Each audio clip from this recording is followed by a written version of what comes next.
ask anybody's question but yours. You're an idiot. And really a disloyal person. Friends, let this be a lesson. If Syracuse scores to tie the game in the fourth quarter with a manageable clock and you have 3 timeouts, don't run the clock out. Because Syracuse will beat you in overtime. Welcome to the Disloyal Idiots podcast. Christian de Guzman here, joined by my friends this week, Steve Heller and Andy Pregler. This has happened to Syracuse twice, gentlemen, this season. Yeah, it really did. The Syracuse Orange are not a good team. They're not a bad team, but they are a football team. And I think one of the things that is getting swallowed up in this year's college football discourse is the idea that the top 12 teams that get to go into the playoff are good. Everybody else is like from 12 to 30, very good. And then everybody, like, there's a nice, neat tier ranking of this. No, this season has reminded us all that college football is a slot fest. It is the first to the trough. It is different every single week. And at the end of the day, some of these teams, they're just bloated pigs. And some of these teams, at the end of the day, they're just fun to watch. They don't need to be good. They don't need to be elite. They don't need to be playoff contenders to be fun. And I think my favorite part about Syracuse losing to Pitt and then winning this game the way that they did reminded us Syracuse does not need to be a playoff contender to be fun. They do not need to be a playoff contender to be interesting. They do not need to be a playoff contender to make us all really question why we are tuning into the CW at noon on a Saturday to watch a game called by a broadcaster who really does not want to be calling football games. Did you like that, Steve and Andy, by the way? The CW at noon? Because guess what? Get it next week. We're running it back. I mean, we're running it back next week, but we are playing some hits. And let me tell you right now, there is 1 week in the entire calendar year where I did not need Tom Brenneman calling a game with a Castellanos at quarterback, and you really had to pick the week with the first Tuesday in November. You really had to do that to us, ACC. The ACC is trying to end the world as we know it. Not that I'm against it. I'm not saying that this is a bad decision. I'm just saying that there's a part of the ACC. Someone in the ACC had to go and say, you know what? This is okay. This is a decision that we made because they flexed it and they said, this is the decision that we're okay making. And right. I need to know who that person is, and I need to give them a backhand slap and a Chick-fil-A sandwich. Well, my favorite thing also is that, yes, the CW has sports now, but it's very limited in its sports offering. So in terms of sports offering, that was the only sports offering that the CW had that day, which means we got to play the game in the press box of guess the reruns that are happening on the CW after this Syracuse football game. And I went with Teen Wolf. What are the reruns next week going to be? Flash Season 2. Yes. That's a great one. So, how do you even stream the CW? You have to have a upgraded version of Hulu to do it. Okay, cool. I won't watch quote unquote legally do it. Yeah. That'll work well for most of our fan base, which has enough trouble actually logging into ESPN to get games, let alone having to search one down on the CW. And that's all you really need to say about how the world of sports media is being delivered to the consumers, which we were going to get there in football, in college football one day or another, especially with how expensive NFL streaming rates have been in terms of, yes, you have to pay $700 if you want to watch every single NFL football game this year or something like that. That seems dumb. It does seem dumb. But you know what else is dumb? The Syracuse run defense. Oh, I thought you were going to say the Virginia Tech kicker. Carry on. Please tell me you guys know about this. I was there, Christian. Okay, good. Steve, please explain to Andy how I was dumb 4 this... sections away from you. But first of all, I forgot you were there. Second of all, please tell Andy how dumb this all unfolded. Okay. Well, I realized it was happening probably after the first booze.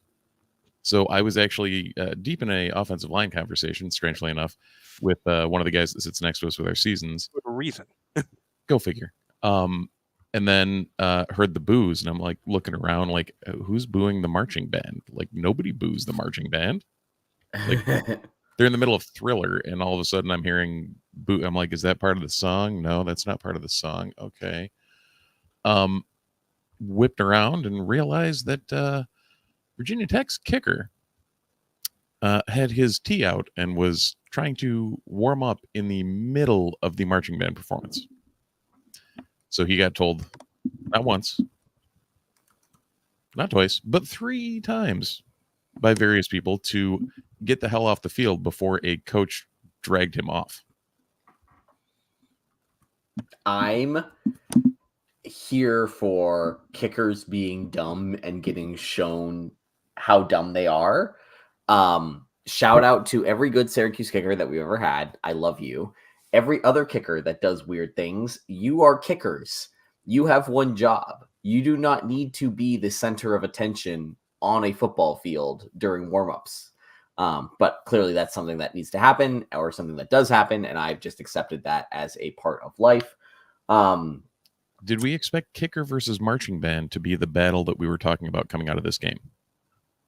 I thought it was going to be Marlowe Wax versus rushing quarterback who did not end up playing in this game. But it kind of ended up being Marlowe Wax versus rushing quarterback anyways. It wasn't rushing quarterback. It was destroying running back to rush said quarterback. Because if you look at both of Marlowe Wax's sacks, he does unfortunate things to Virginia Tech's backup running back turned starting running back. He made him look like Sean Tucker in pass protection. Oof. NFL fantasy star Sean Tucker. I mean this like okay. So again watching the CW coverage, the CW coverage was not bad. It was not great. It was a game. There was really much like Syracuse football. Yeah, Which this is why going to come off. Football is on the CW. This is going to come off sounding a bit like an insult, and I don't mean it to, but it's really going to come off like an insult. There was no difference between the CW game and every other regionally broadcast ACC game. When I saw the Raycon trucks outside, that's probably one indication why that would be the case. Yeah, there was fundamentally no difference here. So I say that to mean that there were multiple times where they are panning around and I have no idea what's going on. I asked the both of you, this game felt like a vintage Syracuse game in that we had they did not let us know that Virginia Tech was starting their backup quarterback until the first snap that Virginia Tech took.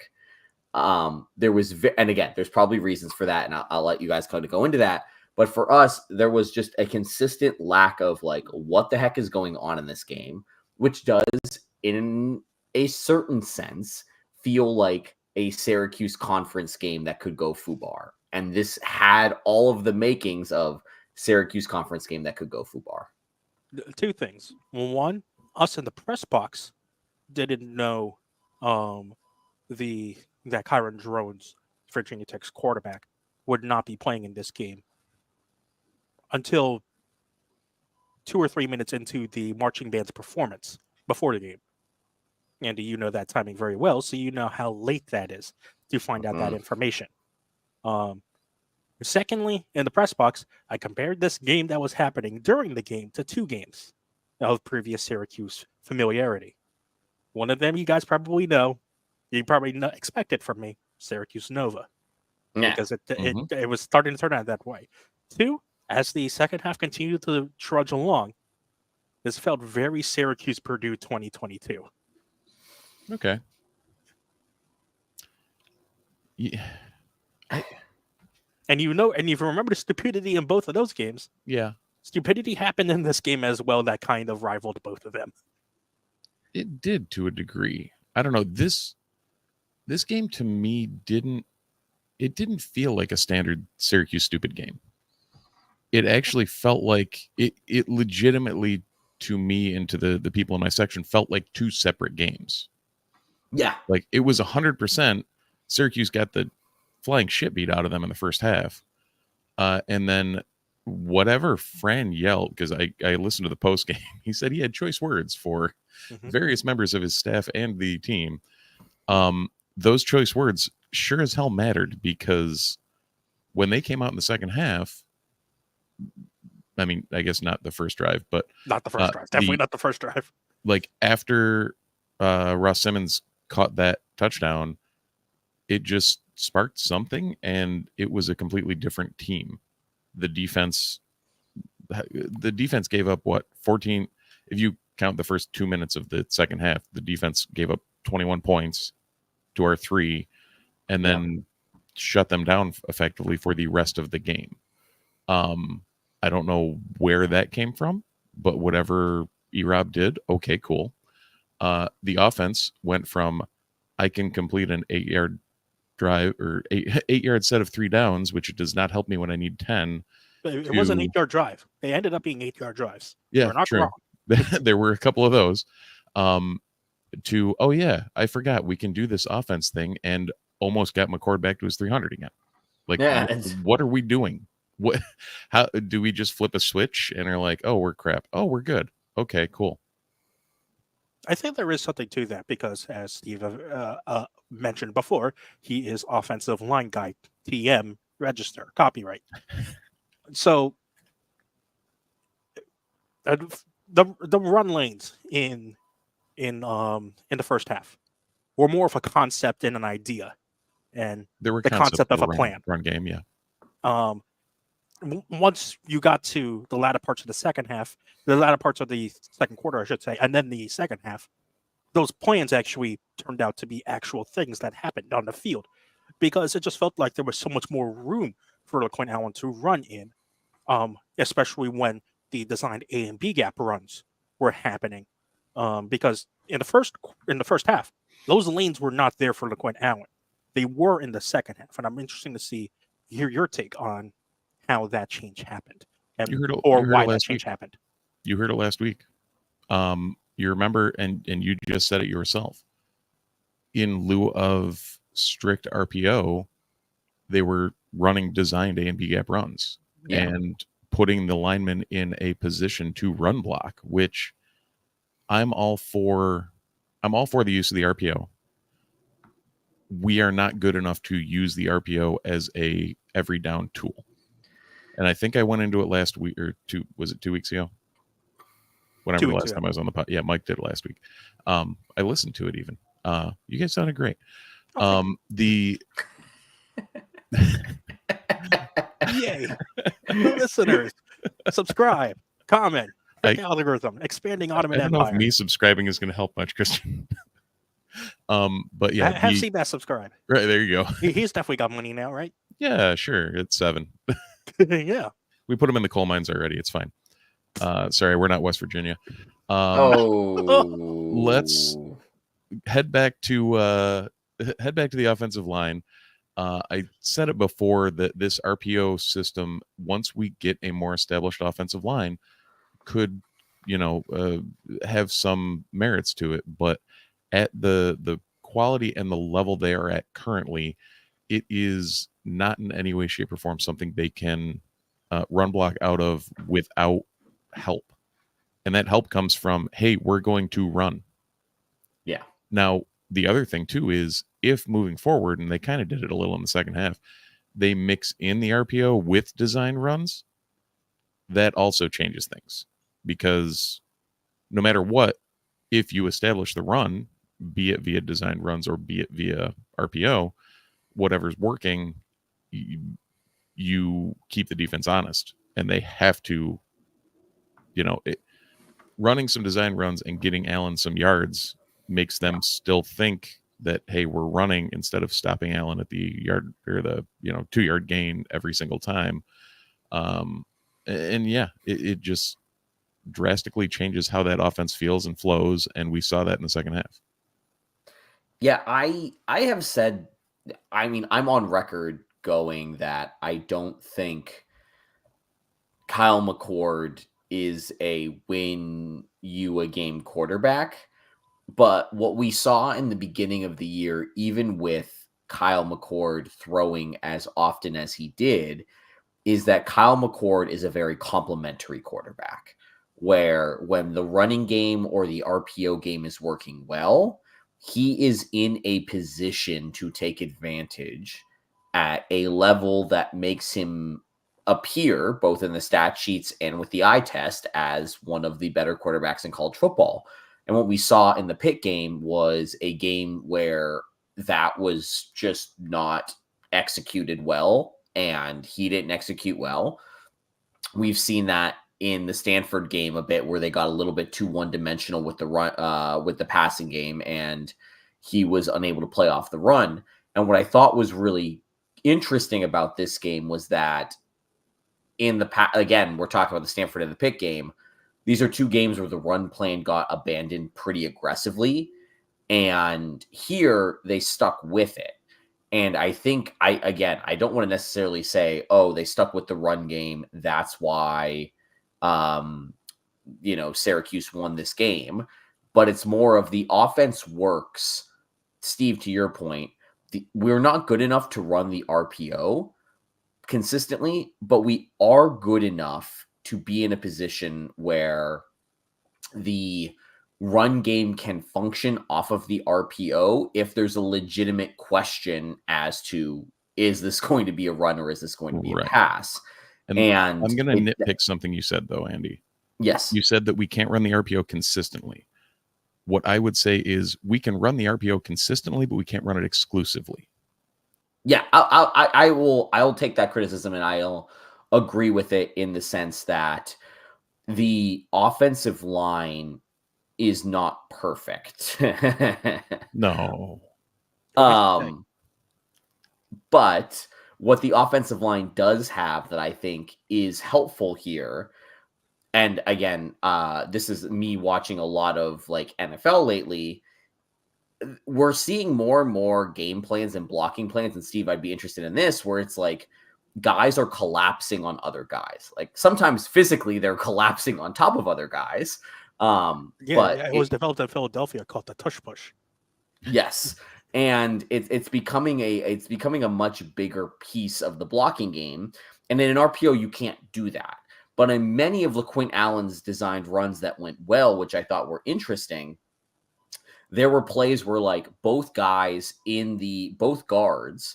just absolutely fell on top of their guys that they were supposed to be blocking. And it ended up giving LaQuint a much bigger hole to run through. And again, like I'm not an offensive line expert here, but I do think that there is some interesting schematic things happening here in the running attack, because there is now a commitment to understanding Kyle McCord is only going to be that excellent level if he can complement off of the run game. Well, and to I guess expand on that, when you're in an RPO system, you immediately have to go into a pass set. Yeah. If you can't fire off the ball, you can't engage quick enough like you would if it's a designed run to, you're at the mercy of what the defensive lineman is doing. You, I guess, are reading what he's doing, creating what could be an option for create a lane if it shows up for the running back if they give him the ball. There's a lot of ifs in that statement. Yeah. And unless you are an NFL caliber lineman, every one of those ifs makes you slightly worse. But you don't like an eligible man downfield? No, I don't. Okay. You don't like, Dino Babers level of penalties? Because that happened in this game. It did. Some to no fault of our own, but some to fault of our own. Yeah, I thought this game was very weird. The Petrie one in that second quarter was so egregious. He just stood up. God. He was just like, "Hi, how are you? I'm here." It was so funny. Okay. He just stood up. I think that there's a lot of discourse online about this, saying like, "Oh, Syracuse is an undisciplined team," like yada yada yada. I don't necessarily know if it's that. I just think that there's there's Fran is coming in and instilling. He has an NFL offensive coordinator. He's a Georgia football coach. I think he's just asking them to do things that this group has just not been asked to do before, and we're going to see this for a while until the standards get raised. Yep. And yes, I understand that I sound like an English soccer coach coming in and saying like, "Oh, the team is playing bad because they are not up to my standards." It kind of feels like that's more apropos rather than a lack of discipline in the program situation here. Who are you, Guardiola, Klopp? Which one? I Not mean, Arteta. I was going to make a joke about a Manchester United manager, but instead I'll stick with the Arsenal one, whose famous Amazon web series quote is, "I will not accept Z's fucking standards," as he learned his English. Well, it happens. Yeah, no, it's. I think if we can get to the level that we're aspiring to at this point, that Fran wants us at, and was again stressed during the post-game presser that, and I loved, and Christian, you were there. I just watched it on TV, but when he's in the post-game presser and he says something, somebody asked him about bowl eligibility. Yep. And he was like, "We weren't even thinking about bowl eligibility. Like, or we don't care about," or something about. It was like very dismissive of that. Yeah. And he was like, "Wait, hold on, that's going to get misconstrued." well, because also it's like, wait a minute, a coach in Syracuse can have that mindset, right? Yeah. From our standpoint, we're like, oh, that's like, you thought it was a foregone conclusion. Okay, that's weird. We don't know what that's like. So.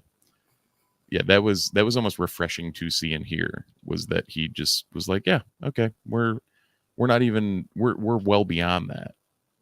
So it put things into perspective a little. Yeah, I'm kind of curious again. Both of you were there in the Dome. This felt like a weird game in the sense that you could have just said this felt like a weird game period, and we could have agreed. Yeah, right. I'm gonna give a qualifier in that it felt like a weird game because this is obviously a quote unquote historic rivalry for people as of a certain ilk. 22 minutes 30 seconds.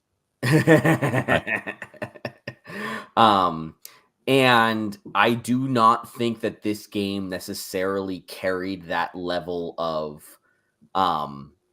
import to really anyone except and what made it interesting was that Syracuse came back from an 18-point deficit to win this game. That typically does not happen with Syracuse in a conference game, and yet it happened here.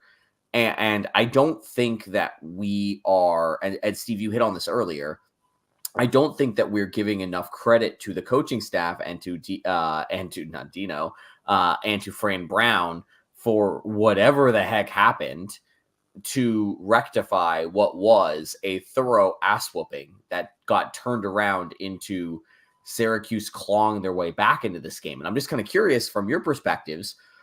I feel like as somebody who was on TV, again, with a not great quality of TV broadcasting, it didn't really come across in the broadcast that like, oh man, the game is turning and the crowd is turning on this. I'm assuming that it was a little bit more momentum shifting in the crowd. I can tell you the exact moment when it felt like the momentum was shifting. Yeah. It was when Deuce made that fumble with Marlowe recovering it. That was the exact moment the momentum started shifting. Yeah, prior to that, so with the Ross Simmons touchdown, there was like you went from pin drop quiet to like, okay, we're alive, like something's happening. And like Christian said, that turned into the 3-digit decibel moment of like, oh, this is now the entire building's in it and here and with it, which was welcome to see, especially after I would be completely remiss because I had other previous commitments that I issued to go to the game. If when it was 21-3, I would be remiss if I didn't say that I looked at my buddy and said, listen, if we don't score on this drive, then we're leaving. And lo and behold, I ended up staying till the end. But yeah, there was a tipping point of like, oh, this is about to get out of hand. I saw some people leaving after Syracuse scored the tying touchdown. I'm like, what are you guys doing? Of all Yeah. the times to leave, this is not the time to do it. Now, as someone who is a season ticket holder that goes to a lot of these, there are definitely certain times where I've had to walk out of the dome at a very inopportune moment because I had something else that I had. Well, you to have. get to, but, Well, you have child. well, yeah, true. May or may not require attending. I don't think these people had child of an appropriate age that needed to be attended to. Well, you got to beat the crowd when it's that, when everybody stays to the end, that traffic can get bad, Christian. Oh yeah, I understand that, but this is not Los Angeles. The victory parade does not get stopped because of traffic. I always loved when I moved back to Syracuse from Boston. My boss at the time was like, "Oh yeah, if you come in at 7, you avoid the traffic." And I had just come in at 8, like a normal work day, and I was just sitting there like, "What traffic? Like, there's traffic here?" He's like, "Yeah, you kind of slowed down a little on 81, right?" I'm like, "Yeah, that's again." Yeah, exactly. I mean, Andy spent enough time in New Jersey to know that Syracuse traffic is New Jersey just is doesn't hardly count. qualified as traffic. Well, New Jersey doesn't count as drivers either, so But sure, I don't know what the hell you guys are down there, but it's you not. you are correct. I've had some hairy moments of what the hell are you doing? Mm-hmm. Mainly on the Garden State Parkway. You know who you are. Oh, the New Jersey shade just never ends. And I love to am shade my own state as well. Yes, that is allowed. Yeah, so speaking of all this, like we've talked very little about the actual game itself here. Syracuse, Which goes to show you how stupid it was. Yeah, exactly. Syracuse wins this one 38-31 in overtime. Big win here for the Orange. They are now bowl eligible. All hail the Pop-Tarts Bowl. I'm at the point where I think I can walk away from this game and say for 5 out of the last 6 quarters of Syracuse football, they have been playing like absolute butt. Maybe it's probably more than that. It's probably like 7 out of the last 9 quarters if you factor in the second half of certain games. The Pitt game is just a complete wash of 4 quarters of football. First 2 quarters of the Virginia Tech game were bad, and they really did come out in halftime as a different team. Steve alluded to it. A lot of it was just a commitment to the run game with designed runs here. I think the other part of it that I thought was really interesting was that the passing game seemed to attack the mid-range options more aggressively. It feels like, and I think we can talk about this a little bit more in depth here, the early games, Kyle McCord's favorite play was 4 verts, and we saw him try to run that a few times in this game, and it not work due to receivers dropping the ball, where they would line up Aronde or Trebor Pena inside.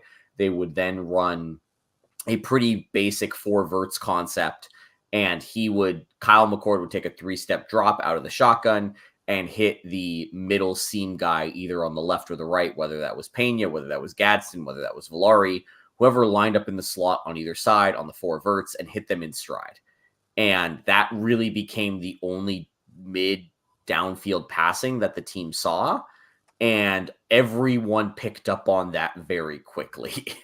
And it took them a while to figure out a new way of doing it. But it felt like in this game, they were scheming more guys open over the middle, and it helped with the offensive efficiency. Again, you guys were in the building. Curious if you are agreeing or disagreeing with how I saw the passing game getting schemed up there in the second half.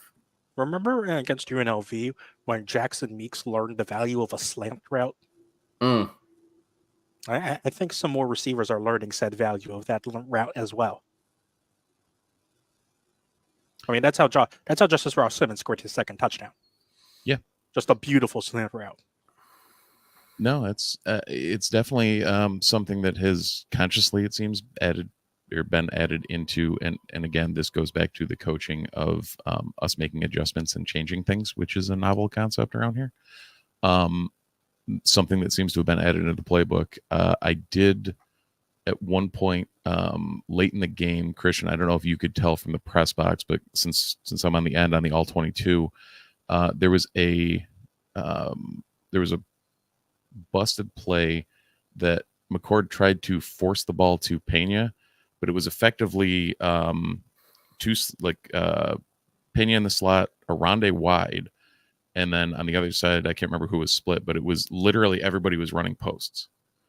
And Aronde was completely wide open. He must have been his second read, and he tried to force it to Pena. But like Aronde was wide open, the guy on the left was wide open.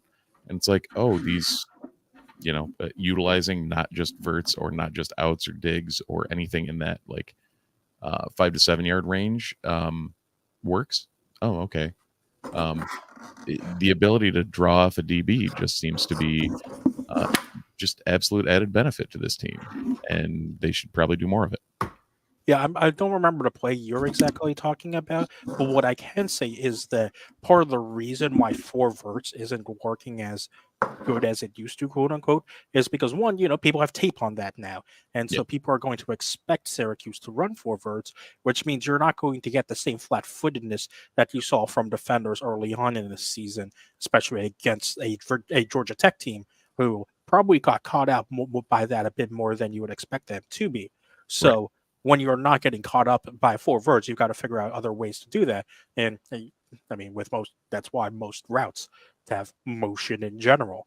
And so if you can teach a receiver to run the correct slant route with the correct inflection, that can open them up to a myriad of opportunities, especially to a quarterback like McCord, who does tend to frequently visit the middle of the field more often than other or past Syracuse quarterbacks. Sorry, yeah, I got distracted by Andy's apartment exploding. Yeah, a little bit of noise there. I think one of the interesting things here is that second half Syracuse offense looked like the offense that we had been promised. Lots of RPO mixed in with designed runs, mixed in with some really nice screenplay. Like obviously, like the Trebor Pena screen is going to be like the big one that we focus on. But I thought in general, these screenplays that didn't go for big yards, but did a great job of moving guys out of the box and still getting 3 or 4 yards. That's some Steve Sarkisian Texas offensive scheme stuff, guys. Yeah. Like that is the entire Texas playbook this year, is like spread them out so that way we get more room in the box to do the things that we actually want to do. And at the same time, they're running some of that bubble screen to keep them honest so that they can, it's not just the same screen all the time. Who knew the George McDonald bubble screen would come to save us once again? Well, now, as another person who lived through the George McDonald bubble screen, there's a drastic difference between what he was doing and what we're doing. But yeah. Oh, like the first play in overtime? Correct. Yeah. Yeah. It was really funny because for those who don't remember the first play in overtime before the LeQuint touchdown, it was like 3 offensive linemen shifted out wide left in front of LeQuint Allen. Yeah. And I turned to Stephen Fonte in the press box and I say, see, now this is a good example of the Giants Steelers play going right instead of wrong. It was because Andy clearly knows what happens when it goes right, but for his team specifically. I'm just gonna say, like, I did not think that the Steelers or Syracuse did anything remarkably excellent in their screen attacks here. I'm more impressed with the fact that when Syracuse was trying to do something different, it ultimately ended with, look, we're just trying to find new ways to get our best players the ball. And I don't think it's too crazy to say LeQuint Allen was Syracuse's best player on Saturday. He was 77.4 overall grade, 78.8 in the run for PFF, highest on the team. Yeah, like I don't think that he was particularly I don't want to say special, But I think that the word I'm looking for is like Allen was just the most consistent, and some of those runs were just, I'm gonna put my head down, and you're just not you're not gonna stop me from getting what I need to get on this play. And I think that that was needed in this effort. Well, and it goes to Steve's point also. When you have designed runs, the offensive line can actually create a yard or two of separation off the line of scrimmage, because that's where LeQuint would usually get tackled when they would run RPO. When you have designed runs, the offensive line can actually put its head down and push, which means that LeQuint can actually have a bit more downhill speed and a bit more time to read, okay, where is the hole developing, which is what allowed him to make the Sean Tucker hit hole very hard run to get get his way down the field. It's the scientific definition of it. Yeah. Speaking of scientific definitions, one of the most scientifically comfortable things that you can buy in this world is a Home Field Apparel t-shirt, hoodie, sweater, hat, whatever you call it. Home Field has it. It is going to be comfortable. It is going to make you look good. It's going to make you feel good. Therefore, according to the Colorado coach who now might be able to get his team into the playoff, it's going to make you play good. Home Field Apparel, the one and only stop shop for anything college football that will do all of these things for you. Make sure you go to homefieldapparel.com and check out their wonderful collection. Right now, they are selling a wide range of pullover jackets. Like, these are these old school pullover jackets that are just, they're satin. They're really cool. I wish there was a Syracuse one, but there is a Tulane one. There is a UCLA one. There is a lot of other schools that look really dope, and they don't really have a connection to Syracuse. So you should get them just because they make you look dope. And if you would like to do so and you have not bought from Home Field before, make sure you use promo code NUNES24, NUNES24 for 15% off your first order at homefieldapparel.com. NUNES24 for 15% off your first order at Home Field Apparel. Gentlemen, Connor, get an Ivy League partnership going, please. Yeah, there's still, we haven't even reached the midway point of the collegiate athletics season yet. Home Field might still be cooking. One of these other things that might still be cooking is the Syracuse defense. We talked about it a little bit here off the top. Turns out that Marlowe Wax, pretty stinking important to this defense functioning on all cylinders here. I'm still not in love with the pass defense in any way, shape, or form. I think it's pretty below average here. However, I do think that Marlowe and the rest of the things that he allows to happen makes the Syracuse defense far more dangerous. I thought that second half of the game was truly that coming to pass. And again, curious as to what you saw in the stadium, because on TV it was just a situation where they all of a sudden went from not getting pressure to getting pressure, and it seemed a lot to do with the way that they were deploying Wax in both spying and in rushing the passer. Here's what I also think helped. Syracuse got back into the game. And because Syracuse got back into the game, Virginia Tech stopped running a lot of the read option plays that gave them a lot of success in moving the chains. It forced Virginia Tech to run more design plays where their backup quarterback turned starting quarterback wouldn't be as comfortable in making a downfield read, which is what allowed the pass rush to come, which is Syracuse's best part. Syracuse's best part of the defense is the linebackers coming on pass rush. And once Syracuse started to get back into the game and forced Virginia Tech to make plays out of their comfort zone, that's what started to open up the game for the Orange defensively. Yeah, no, it's something that I don't know if I noticed it as much in real time, but like looking back on it, thinking back on it, it definitely was a drastic shift as to what was going on. I think Robinson was able to make enough shifts, in part because of what you're saying. They weren't pinned back all the time, having to try and force something. Once Syracuse got back into it, the defense could settle in their play calling to counter whatever Virginia Tech was attempting to dial up on offense as well. So it kind of goes both ways, where it forces Virginia Tech out of what they were wanting to do and forces the defense into something they did want to do. Just don't look at the tackling grades for PFF for this game. Oh, I mean, the I tackling would was have to. continually atrocious, and I think it continues to be a really obvious weakness of this team. But look, we've got a long way to go with a new coaching staff, and things are going to continue to play out here. I did again let that final play of the game, absolute mayhem, where they this is where the CW did a great job here, is that they did very clearly show the replay where he was not down. They showed the strip while he was on top of another Syracuse player. I appreciate all of that.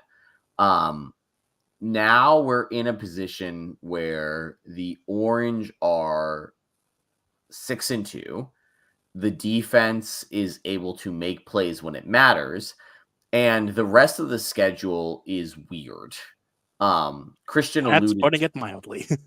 Christian alluded to it at the top here. The next Syracuse game that we're all going to watch is another nooner, but it's on the CW, involving one Castellanos quarterback and a certain broadcaster who has a history with Castellanos's. Things that you'd love to see at a CW network, as they go to play a Boston College team that I don't think is nearly as hot as they were to start the year. But they're still 4-4 overall, and they're 1-3 in conference. Then you have to go out to Cal. Cross-country road trips have not treated Syracuse well. Come home to play UConn, and then home against the now number 4 team in the country, who is the best ACC team, in Miami. I think you could talk yourself into Syracuse winning 3 out of these 4 games. I think the more realistic It's situation... going to be Boston College, Cal, and Miami. They're going to lose to UConn. We know this. Yeah, no, that's the Syracuse way. I was going to say, and this is me being a dick here, I think Syracuse wins one of these games. I think that there's an equally likely chance that if they win 3, they win 1. And the reality is they probably win 2 of these games. They probably beat Boston College and UConn. I think that's what Vegas is going to end up saying. But I'm just kind of curious as you guys kind of look at these. Are we at a point where Syracuse is now weirdly in that ACC middle class where you go, they can beat anybody on any given day, but they can also lose to anybody on any given day, which is, again, not typically a thing that we'd say about Syracuse, and I do think is a step up for the program in general. I'm going to pull up the David Hale power rankings. Yes. That I think he put out a couple days before this weekend slate of games pulled up, because it was like 1 through 4 were the top teams you expect in the ACC. Your Pitts, SMU, Clemson, and Miami. 1 through 4. That not exactly 1 through 4, but Miami, Clemson, SMU, and Pitt were 1 through 4. And then 5 was every other team in the ACC, with 16 being Stanford and 17 being Florida State. And I think that is the perfect way to describe the ACC this season. Yeah, I mean, I know I've quoted him before, but the wonder that is Louis Van Gaal, what is this world twisted? Because Florida State going from winning the ACC to 1-7 the next year is, are we in Maction territory, or like what's going on here? We have to play on Tuesday and Wednesday for that to happen.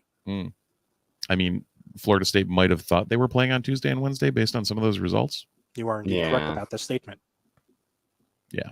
So I don't know where this team is going, though. Like you're right in that Boston College, who the hell knows? Like what are they on the year?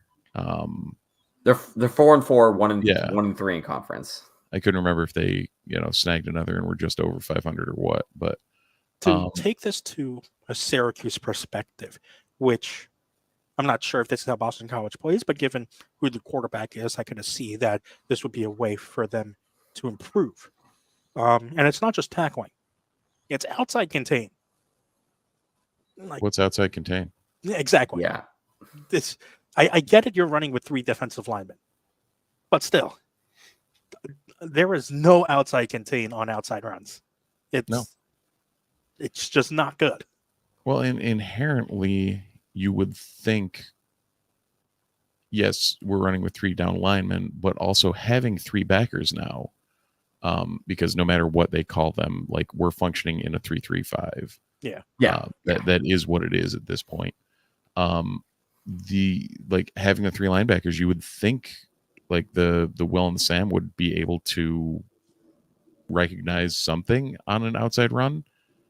It's not even we're meeting them 2 yards after the line of scrimmage. It's just non-existent.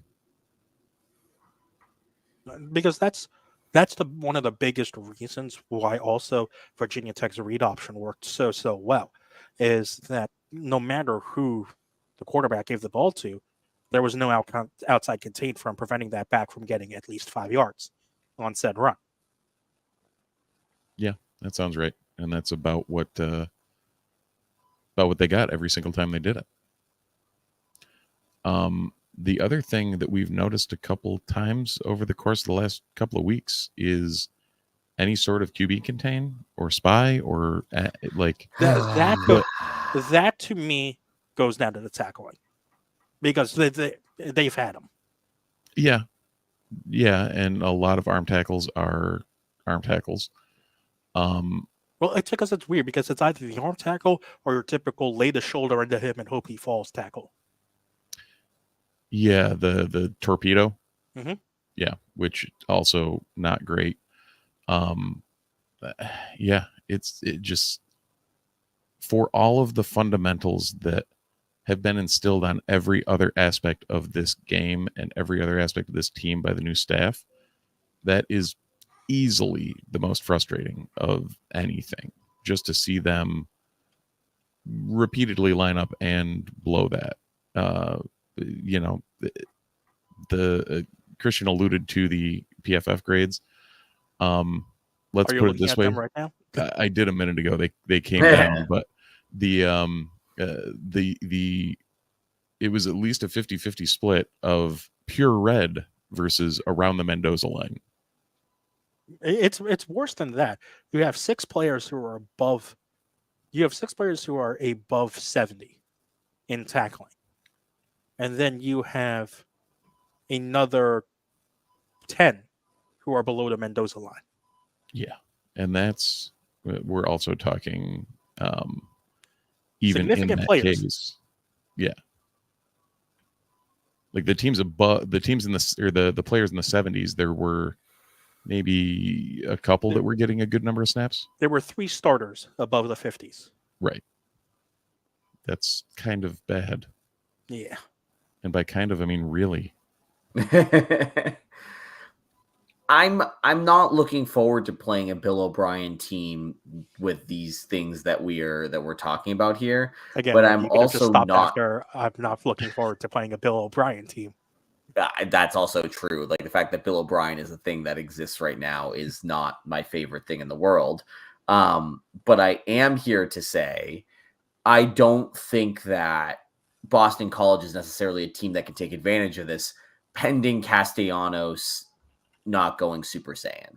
Like, I feel like that's an obvious, like, hey, caveat here, but also very annoying that we have to give the caveat of, look, bless you, Steve, that they have a quarterback who, in a very funny turn of phrase, could make this game chaotic in more ways than one. Well, I think, and you saw that with Virginia Tech. Like, let's remember, this was Virginia Tech doing this with their backup quarterback. And we know that Kyron Jones is a great running quarterback. So it would have been interesting to see how much more Virginia Tech could have taken advantage of Syracuse's defense if they had a healthy Jones, and how much more the score could have potentially gotten out of hand if he was fully healthy and under center. Now, see, that's the other thing, though. I know I've brought this up a bunch of times in the past, but it really is a thing when you're game planning. with such a late scratch, if you have a remotely competent QB2, there is a good chance that you get the quote unquote new coach bump where there is no film on him. There is no tendencies. There is no nothing. You've game planned for a completely different personnel and different, general behind this whole offense. Am I saying this is this as a excuse? No, but it's definitely something that went into what happened to the defense in the beginning. See, back in 2018 when Dungy went down and a remotely competent QB2 in Tommy DeVito came in, and it looked good. I was going to say that's the only time Syracuse has had a remotely competent QB2. Correct. And the only yeah, 2021. Yeah, no, that's it. 2021 to me doesn't count. No, not at all. Yeah, I'm still pissed about that, but I am too. Have we been doing the podcast that long, by the way? Yes. Jesus. Here we are. Well, you guys have been doing it longer because I joined like halfway through like your first season of doing podcast. That is true. Yeah, you originally it's like Daily Show correspondence. Yeah, exactly. You showed up as the Lags correspondent and then ended up full time. I was the John Oliver of the podcast. There you go. I don't nearly have enough strength under me to start the last week tonight yet, though. So you guys are still stuck with me. There you go. We wouldn't have it any other way. Man. So kind of on this note, will Bill O'Brien not call timeouts to send the game to overtime? I mean, I feel like we do need to talk about this for like more than just what I did in the cold open, because this is two coaches who have done this like decent time, and having 3 timeouts with a tie ball game. Like, we're supposed to be the ones that screwed this up? Yeah, like you should have enough time, because if you turn the ball over, the game is over anyway. You can't just go out there and just say you didn't try. If you're that scared of losing the game because of a mistake, then just don't play the overtime and secede the game already. Oh, I'm not gonna lie. When at the end, after that run, I turned away for a second, like expecting them to reset, and I figured they had called the timeout, so I didn't even think of it. And I turned around to talk to my buddy, and I turned back, and the clock said 0, and I was like, I don't know what just happened. Yeah, I've tweeted twice for both of those games, for the UNLV game and for this game. I tweeted, "Clock is this. Team has 3 timeouts. They can do something," and both coaches have not done it. No. I think it's a level of, we know that some of these coaches are in weird spots and they might not necessarily be coaching to win a game. They might be, to quote a great movie called Moneyball, they might be coaching to explain to their next boss, which again, don't love that. But it benefits Syracuse both times. And I think we've seen that Fran has been in a situation where, as the aggressor, it gives Syracuse an advantage where teams want to play conservative and Syracuse wants to play aggressive. And I do think that is the most interesting story going into Saturday's game against Boston College. Bill O'Brien, very famously, does not want to play aggressively. And Fran Brown seems like an anti Bill O'Brien here in terms of both schematics and in terms of just general philosophies. And I do think that this is going to make a styles make fights kind of game, where is Syracuse going to be the team that pushes the envelope enough that BC just ends up in a negative game state? They can't really catch up because they're too conservative. That, to me, I think would be the ideal scenario for Syracuse in this game. Oh, we've seen it already for Fran. The only time Fran is not going to be aggressive is in those endgame situations where to decide 2 to win, 1 to tie. Because he said he said it in his press conference. He's confident in his team in overtime. So in those situations, he'll take the extra point. And that's the only time we'll see Fran be quote unquote non-aggressive, because we've already seen he knows what he's got now, special teams wise as well. He's going to go for it on 4th down. He's going to push the envelope if it's 4th and anything manageable. So like it's You know Fran's going to be aggressive. You know also Fran's going to be aggressive when he trots out the third kicker of the year.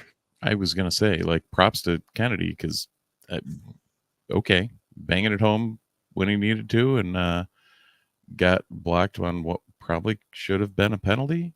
Yeah. And then almost blocked on that.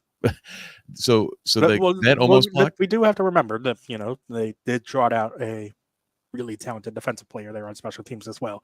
Well, but also that first almost block on the extra point was ridiculously offside. Yeah, it was. But didn't get flagged. And then the second one was ridiculous, even more ridiculously offsides and got flagged.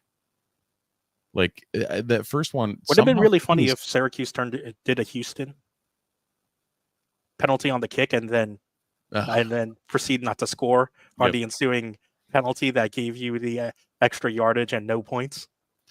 See, now I guess here's a question for you. Had they flagged that going into or at the end of the game, had they flagged that and brought that ball to the 1? They did flag it, and Fran declined it.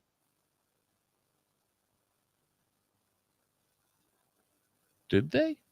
Yeah, I'm pretty sure. I'm pretty sure I heard an offside flag was. I'm pretty sure I heard on the extra point. It might have not been the end game, but I'm pretty sure at one point I heard on a touchdown. The end game one he declined. Yeah, the one before that I'm talking that sent them to overtime. That was the one where it looked like he was going to get blocked, and I mean both of them looked like they were going to get blocked. Right? Yeah, completely fair. But the second one was at least offside. Yeah, or at least got flagged for it. But the other one, like friend of the show, Jordan Capozzi of Q Sports Talk ESPN Radio Syracuse, literally yelped as the overtime extra point was the extra point to send the game into overtime. He literally yelped as that kick was coming because we were all so scared. So in the hypothetical, if they had flagged that offsides and the ball goes to the 1, like, do you accept that the ball goes to the 1? Do you just go for it and tell LeQuint to jump over everybody again? Yes, because he showed so much. Because he was so good. He's so good at doing that. Yeah, like put the ball in his hands and just. Or honestly, you're at the 1. Valari tush push. Valari is a large human being. You have options there. You do, and again, these are things when it was the last time we've said them about Syracuse. So, yeah, I like it. Don't dislike it. Gentlemen, we're at about the hour mark. We've talked about some Syracuse stuff. We've talked about the football game that's about to happen. We talked about the football game that did happen. I think we'd be remiss if we didn't again hit on the fact that Syracuse is bowl eligible for the third time in as many years, for the first time since the 1990s. And like Fred, we don't care. I'm joking. And only one of us was alive for that part. Cough, cough. 58-19. This was always what the barometer for success was this season. This season is unequivocally a success moving forward from here on out. I'm intrigued to see how the Orange handle it from here. Your thoughts? Well, given how Fran has talked in the press conference, he obviously still thinks there's a lot to play for. Especially, he's of the mindset that, like, hey, if you keep winning, there's the opportunity if teams lose that you can you can essentially benefit off other teams' failures to your success. So he's going to be a person who wants to keep on playing and winning and just continue to play and win, because we've already seen it in this game.